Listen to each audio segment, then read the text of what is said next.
isso aí, seguimos com o Jornal da Rede Alesp, mais informação, mais prestação de serviço.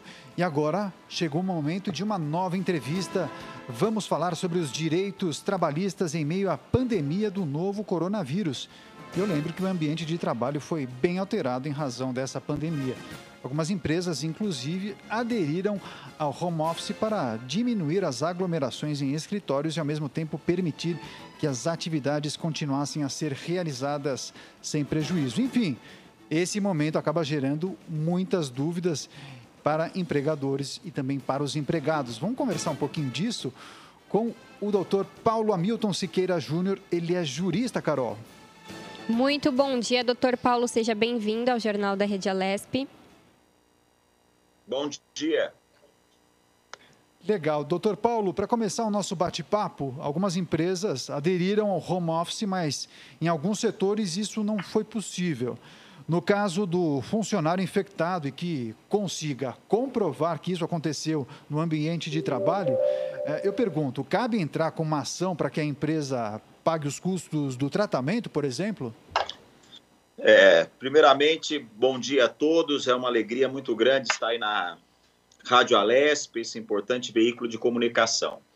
A pandemia Covid-19 é o que nós chamamos em direito de um caso fortuito ou força maior, algo imprevisível, não é?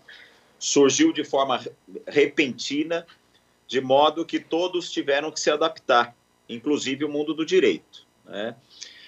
Na verdade, o Supremo Tribunal Federal suspendeu a eficácia de dois dispositivos da medida provisória 927, quais sejam o 29 e o 31. Via de consequência, o Covid pode ser enquadrado como doença laboral, né, pela Justiça do Trabalho. E aí ingressa as normas trabalhistas de afastamento, etc., né?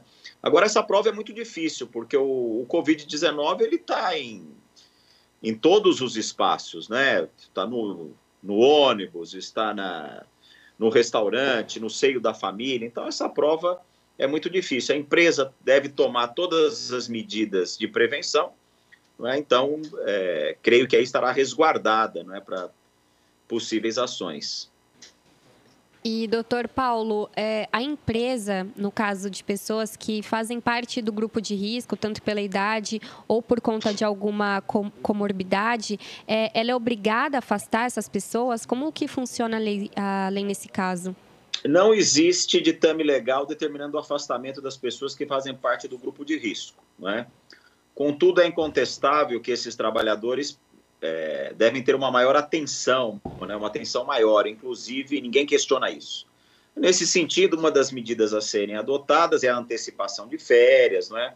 Se possível, um trabalho em home office, suspensão do contrato de trabalho, com a finalidade de deixar essas pessoas afastadas, né? Sempre deve vigorar o bom senso de ambas as partes, tanto do empregador quanto dos empregados.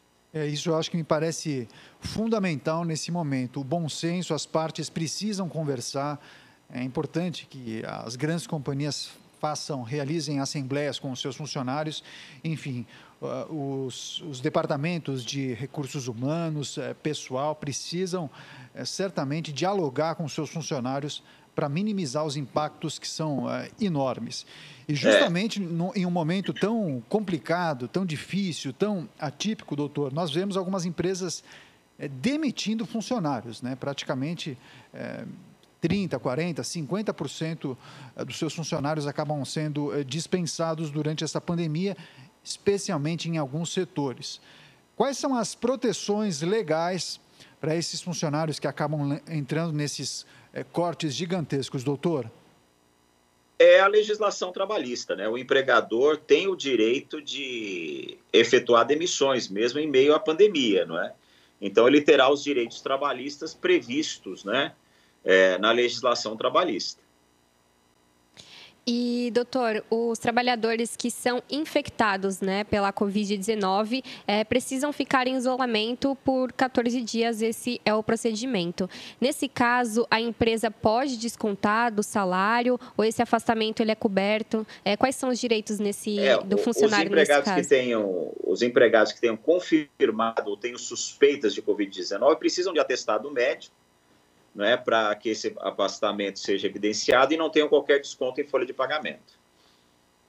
Perfeito. Doutor, olha só, muitas pessoas elogiam a legislação trabalhista brasileira, mas, como o senhor bem disse, quando surge uma pandemia de uma doença que as pessoas não conhecem, não existe um remédio, uma vacina, um antídoto, naturalmente existem algumas lacunas na legislação trabalhista.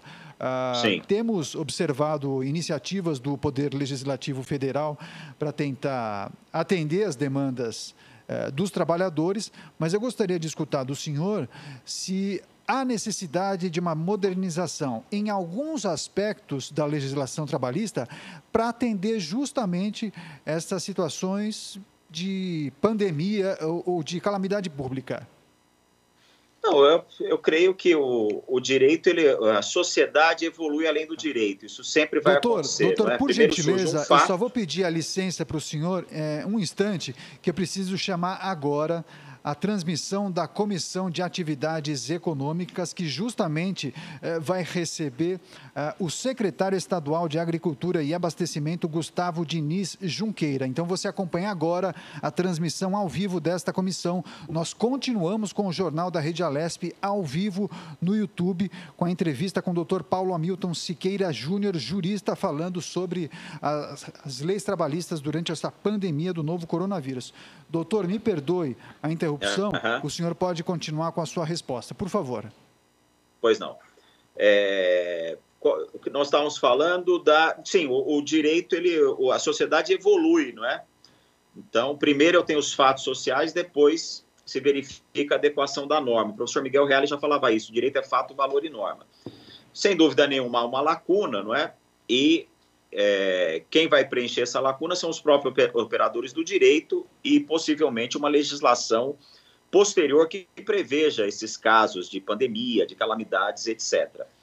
Mas se aplica a legislação trabalhista, ou seja, se o funcionário está doente, ele é afastado, o empregador deve tomar todas as medidas de prevenção, no caso agora o uso de máscara, álcool gel para os seus colaboradores, né? Para garantir a saúde e segurança de todos. No que se refere à legislação trabalhista, eu tenho pregado uma flexibilização da legislação trabalhista, não é? Nós temos muitos direitos trabalhistas, mas nós temos desemprego, e às vezes por conta de uma carga tributária muito grande. Em outros países, em que há uma flexibilização maior, há mais emprego, não é? Ontem mesmo eu assisti uma entrevista de um sociólogo e falava, às vezes nós precisamos legitimar o bico. As pessoas fazem bico de forma informal, não é? Então, talvez uma legislação para poucas horas de trabalho, trabalhar 2 horas por dia, não é? Para aumentar a possibilidade de emprego. Hoje nós temos muita proteção do trabalhador, mas não temos emprego. Então, é melhor a gente ter emprego. Essa é a minha visão. E, doutor Paulo, no caso, por exemplo, dos equipamentos de proteção individual e o álcool em gel agora e a máscara que estão sendo usados para proteção contra a Covid-19, é papel do empregador tanto da orientação e também fornecer esses equipamentos para os funcionários? Sim, o álcool gel e a máscara, se o funcionário não tiver, o empregador deve fornecer. E a orientação, né? Cabe ao empregador a orientação de manter uma distância, de usar a máscara quando possível, não é? Porque se houver uma distância razoável no ambiente de trabalho, creio que não há necessidade de usar máscara, mas usar máscara se houver deslocamento dentro da empresa, cada atividade, não é? Vai ter a sua peculiaridade e a orientação necessária para garantir a segurança. Doutor, gostaria de tirar uma dúvida em relação ao trabalho remoto que vem sendo realizado por muitos funcionários de vários setores.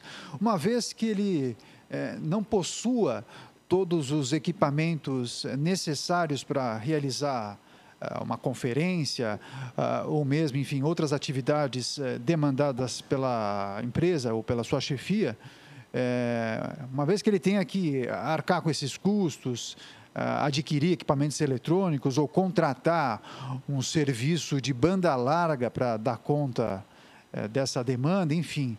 Isso, posteriormente, numa saída abrupta dessa companhia, esse funcionário pode acionar judicialmente, justamente requerendo os recursos que foram empenhados para realizar esse tipo de trabalho, doutor? Creio que isso deve ser verificado com antecedência, não é? Então, se eu tenho um trabalho em home office, eu uso o meu computador pessoal, uso a internet que eu já pago, eu não preciso colocar uma internet própria para o trabalho. Não houve aumento de custo, né? O home office é justamente isso. Agora, se há necessidade, cada atividade tem a sua peculiaridade. Se há necessidade de um equipamento especial, né? Um computador que comporte arte gráfica, etc., não sei, aí a empresa deve fornecer em regime de comodato, mas antes sempre verificado previamente, né? Creio que o empregado se utiliza e depois vai buscar uma indenização, creio que não é viável. Perfeito. Doutor, gostaria de escutar do senhor em relação ao trabalho que vem sendo realizado pelo governo federal, especialmente do Poder Legislativo, para tentar atender as demandas mais emergenciais dos trabalhadores durante essa pandemia do novo coronavírus.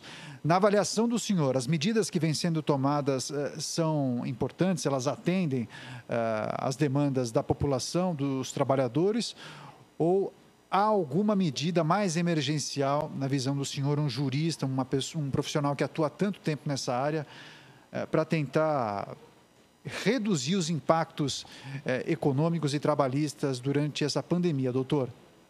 Eu creio que uma medida importante, não é, o que o governo pode fazer é a manutenção dos empregos, né?